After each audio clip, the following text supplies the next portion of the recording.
Hi guys, everyone. Hi everyone. Good morning to all students. So today lecture is about discovery of nucleus. मतलब nucleus का discovery हम लोग पढ़ेंगे।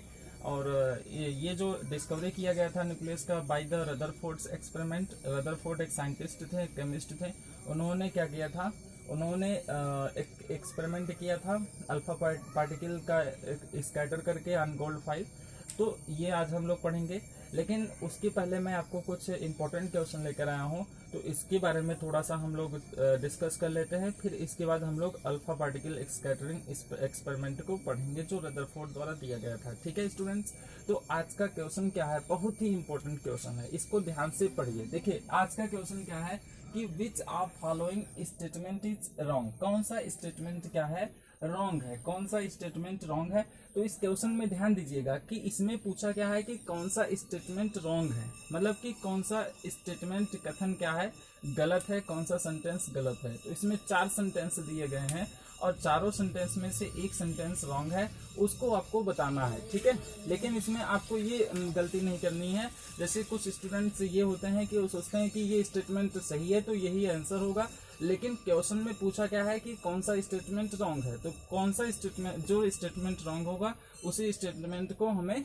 Answer में लिखना होगा। ठीक है, तो इसमें क्वेश्चन में क्या कहा है, पहला स्टेटमेंट क्या है, पहला सेंटेंस है कि cathode rays are stream of electrons. Cathode rays किसके मिलकर क्या होते हैं, स्ट्रीम ऑफ इलेक्ट्रॉन्स होते हैं। कहने का मतलब कि इलेक्ट्रॉन की धारा होते हैं कैथोड रेज। ठीक है, तो इलेक्ट्रॉन की धारा का मतलब ये हुआ, जैसा कि आपने पढ़ा होगा, कैथोड रेज कैथोड से निकलते हैं और एनोड की ओर ये जाते हैं। ठीक है, और जो कैथोड रेज होते हैं ये मतलब निगेटिवली चार्ज्ड होते हैं, निगेटिवली चार्ज्ड पार्टिकल्स होते हैं। और ये निगेटिवली चार्ज्ड पार्टिकल्स ये क्या करते हैं, ये निगेटिवली चार्ज्ड पार्टिकल्स एक दूसरे के पीछे पीछे जाते हैं। A number of negatively charged particles जाते हैं कैथोड से एनोड की ओर। तो ये क्या बनाते हैं, कैथोड रेज बनाते हैं। इससे ये पता चलता है cathode rays are stream of electrons, क्योंकि निगेटिवली चार्ज्ड पार्टिकल से क्या होते हैं, इलेक्ट्रॉन्स होते हैं। ठीक है, अब इसके बाद ये स्टेटमेंट क्या होगा, करेक्ट होगा, ये स्टेटमेंट हमारा करेक्ट होगा। इसके बाद दूसरा स्टेटमेंट क्या है, दूसरा स्टेटमेंट ये है कि cathode rays can produce X rays. Cathode rays क्या कर सकते हैं, एक्स रे को प्रोड्यूस यानी उत्पन्न कर सकते हैं। तो आपको मालूम होगा कैथोड रेज, मैंने आपको बताया होगा कि कैथोड रेज जो होते हैं जब ये मेटल टारगेट पर क्या करते हैं, स्ट्राइक करते हैं, तो ये एक्सरे उत्पन्न करते हैं, ये एक्सरे प्रोड्यूस करते हैं। ओके, तो ये भी स्टेटमेंट हमारा क्या होगा, करेक्ट होगा। इसके बाद तीसरा स्टेटमेंट ये है कि E/M ratio of cathode raise is constant. कहने का मतलब कि जो कैथोड रेज का E/M रेशियो होगा वो कांस्टेंट होगा। ठीक है, तो आपको पता होगा कि cathode rays does not depend on the nature of gas and electrode. मतलब कि जो डिस्चार्ज ट्यूब था, जो इलेक्ट्रॉन की डिस्कवरी की गई थी, उसमें जो डिस्चार्ज ट्यूब हमने लिया था, उस डिस्चार्ज ट्यूब में जब कैथोड से कैथोड रेज निकली थी, तो कैथोड रेज की प्रॉपर्टी क्या होती थी, सेम होती थी फॉर ऑल द गैसेस। ठीक है, मतलब कि कैथोड रेज जो है ये न तो डिपेंड करता है on the nature of gas और न ही ये डिपेंड करता है on the nature of electrode. ठीक है, मतलब कि cathode rays does not depend on the nature of gas as well as electrode. Electrode and gas दोनों के नेचर पर डिपेंड नहीं करता है। इससे ये निष्कर्ष निकलता है, इट इज कंक्लूडेड दैट कि जो कैथोड रेज का प्रॉपर्टी होगा वो सेम होगा। अब कैथोड रेज का प्रॉपर्टी क्या हो सकता है, कैथोड रेज में जो इलेक्ट्रॉन्स हैं, ये इलेक्ट्रॉन्स का या कैथोड रेज में जो मास होगा, उसका जो पार्टिकल्स होंगे उसका जो मास होगा और चार्ज होगा वो क्या होगा, सेम होगा। ठीक है, चार्ज और मास में कोई डिफरेंस नहीं होगा, कोई अंतर नहीं होगा। तो इसके रेशियो में भी कोई डिफरेंस नहीं होगा। कैथोड रेज के जो चार्ज मास रेशियो होंगे वो भी डिफरेंस नहीं होंगे, अंतर में नहीं होंगे। तो हम कह सकते हैं कि E/M रेशियो मतलब charge to mass ratio of cathode rays will always be constant. जो कैथोड रेज का E/M charge to mass ratio होगा ये भी क्या होगा, कांस्टेंट होगा। तो here our statement is correct. तो ये स्टेटमेंट क्या है, करेक्ट है। इसके बाद अगला क्वेश्चन क्या, अगला स्टेटमेंट ये है कि anode rays are consisting of protons. Anode rays से कंसिस्ट करते हैं क्या, प्रोटॉन्स, यानी कि एनोड रेज प्रोटॉन से मिलकर के बने होते हैं। ओके, तो anode rays are not made up of protons. ये एनोड रेज प्रोटॉन से नहीं मिलकर बने होते हैं। Anode rays are actually made up of positively charged particles. जो एनोड रेज होते हैं ये किसके मिलकर बने होते हैं? पॉजिटिव चार्ज के बने होते हैं, ये प्रोटॉन के नहीं बने होते हैं। ठीक है, ये हमारा स्टेटमेंट क्या होगा? गलत होगा। यहाँ पर होना प्रोटॉन की जगह क्या होना चाहिए था? पॉजिटिव चार्ज होना चाहिए, ये प्रोटॉन नहीं होना चाहिए। ठीक है, मतलब कि जो प्रोटॉन जो एनोड रेज है ये जब एनोड से निकला था तो कैसे निकला था? जब आपने क्या किया था, एनोड कैथोड को बैटरी के सोर्स से जोड़ा था तो बैटरी से डिस्चार्ज पास कराने पर क्या हुआ था? कैथोड से कैथोड रेज निकली थी और कैथोड रेज के रास्ते में जो गैस मॉलिक्यूल्स थे उस गैस मॉलिक्यूल से कैथोड रेज क्या हुए? स्ट्राइक हुए। तो कैथोड रेज क्या किए? गैस के मॉलिक्यूल को क्या किए? उसमें से इलेक्ट्रॉन को सेपरेट, यानी गैस मॉलिक्यूल से इलेक्ट्रॉन सेपरेट हो गए, एटम से सेपरेट हो गए इलेक्ट्रॉन, और जैसे ही सेपरेट हुए एटम से इलेक्ट्रॉन तो एटम क्या हो गया? चार्ज्ड पार्टिकल हो गया, चार्ज्ड हो गया। और ये जो चार्ज्ड पार्टिकल हो गया एटम, ये जा रहा था नेगेटिवली चार्ज प्लेट की ओर, मतलब कैथोड की ओर जा रहा था। जैसे ये पता चलता है कि जो ये एनोड रेज है it has the opposite nature of the cathode rays, इसके पास कैथोड रेज का अपोजिट नेचर होगा। और कैथोड रेज जैसा आपको मालूम है कि नेगेटिवली चार्ज होता है, तो एनोड रेज पक्का क्या होगा?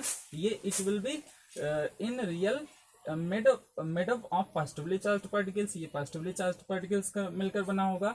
और ये ऐसा नहीं है कि प्रोटॉन का बना होगा, ये प्रोटॉन का बना होगा। जैसे कि आप डिफरेंट गैस लेंगे, जैसे कि आप हाइड्रोजन गैस लेंगे तो हाइड्रोजन गैस के केस में आप कह सकते हैं कि जो हाइड्रोजन गैस होगा ये H+2 आयंस, जैसे आपने क्या किया, ये हाइड्रोजन गैस लिया और यहाँ से कैथोड रेज आए और कैथोड रेज क्या किए? हाइड्रोजन में से एक इलेक्ट्रॉन को निकाल दिए।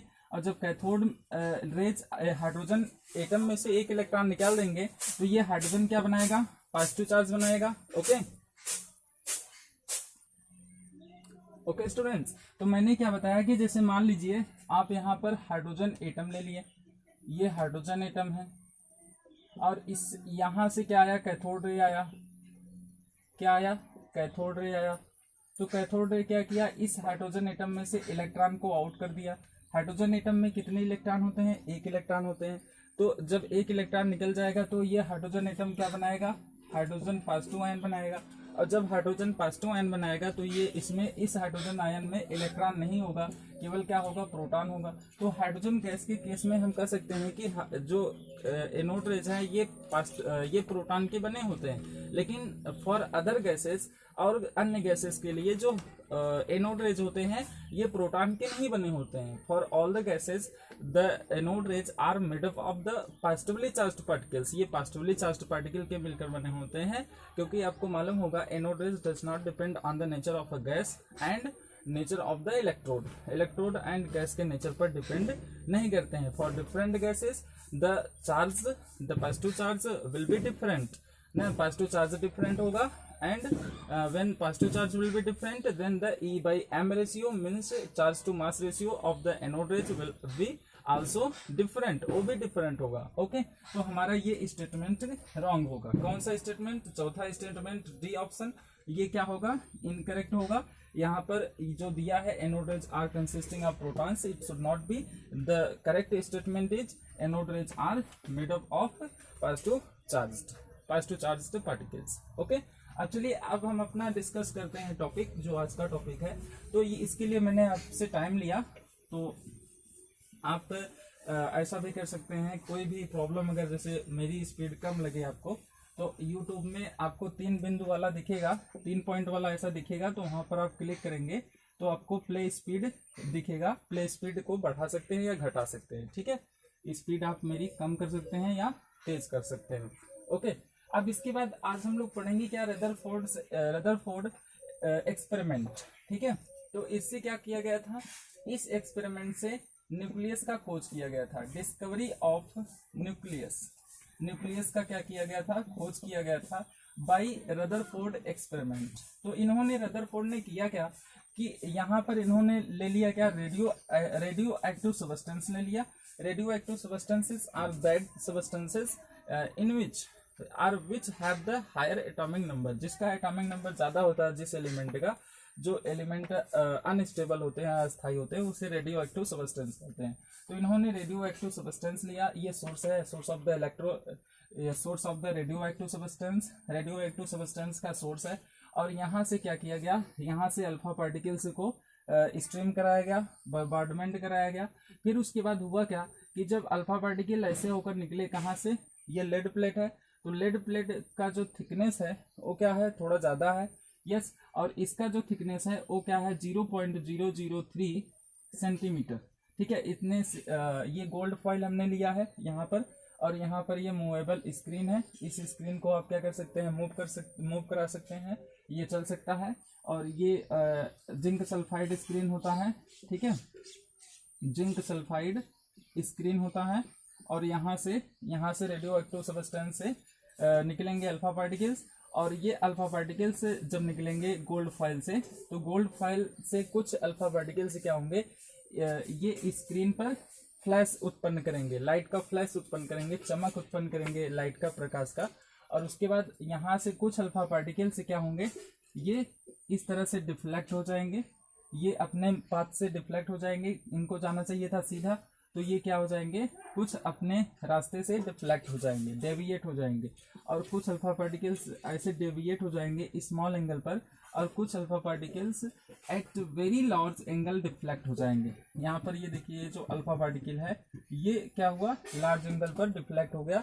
और कुछ इसमें से 20,000 अल्फा पार्टिकल में से एक अल्फा पार्टिकल जो होगा, ये गोल्ड फॉइल पर जैसे ही पड़ेगा, एक अल्फा पार्टिकल वो क्या होगा, ये अपने रास्ते से जैसे ये आया था, from which path it had come, it will turn to that side, वो अपने ही रास्ते क्या हो जाएगा, लौट जाएगा। ऐसे रहा था, मतलब it was appearing to come from this way, और ये अपने वापस रास्ते को लौट जाएगा, ठीक है। तो इसमें होता क्या है कि when the radio active substances produce the alpha particles and a bombardment of alpha particles are striked on gold foil, a thin gold foil, then some of alpha particles deviated at some small angle, कुछ small angle पर क्या हो जाते हैं, ये deviate हो जाते हैं फ्रॉम दियर पाथ, अपने रास्ते से। And some alpha particles they deflect at very large angle, it means you can say 180 angle पर क्या हो जाते हैं, डिफ्लेक्ट हो जाते हैं, ठीक है। जिससे ये पता चलता है कि ये जो है, जैसे कि अगर आप ले लें एटम का साइज, मान लें क्या है, एटम का साइज ये स्फेरिकल है, इस तरह का है, ठीक है। तो यहाँ पर हुआ क्या कि जैसे ही हमने क्या किया, ये गोल्ड फॉइल जो है, इसका मान लीजिए जो एटम है ये स्फेरिकल है, तो कुछ अल्फा पार्टिकल्स इस तरह से चले गए, इस तरह से ये चले गए, ठीक है। ये ऐसे डिफ्लेक्ट नहीं हुए, सीधे निकल गए, ठीक है। ये अल्फा पार्टिकल्स ऐसे सीधे निकल गए।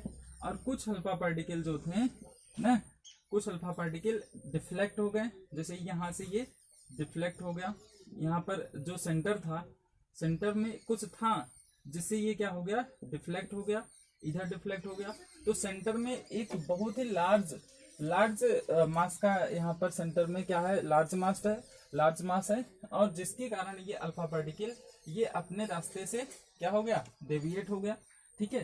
तो कुछ अल्फा पार्टिकल्स तो इससे सीधे निकल गए इस एटम से, और कुछ अल्फा पार्टिकल्स डेविएट हो गए एट स्मॉल एंगल, कुछ लार्ज एंगल पर डिफ्लेक्ट हो गए और कुछ स्मॉल एंगल पर डिफ्लेक्ट हो गए। लेकिन जो एकदम बीच यानी सेंटर पर पड़े, सेंटर पर जो पड़े, वो सेंटर पर जो अल्फा पार्टिकल्स पड़े, वो क्या हो गए, वो अपने रास्ते को लौट गए, मतलब जिस रास्ते से आए थे उसी रास्ते को फिर से चले गए। तो यहाँ पर कुछ तो है, यहाँ सेंटर पर कुछ तो है जिसके कारण ऐसा हो रहा है। तो यहाँ पर सेंटर पर क्या है, पॉजिटिव चार्ज है, जिसको नाम दिया गया क्या, न्यूक्लियस। और ये जो न्यूक्लियस है, इट हैज वेरी लार्ज मास, इसके पास बहुत ही ज्यादा मास है, ठीक है, इसके पास बहुत ही ज्यादा मास है।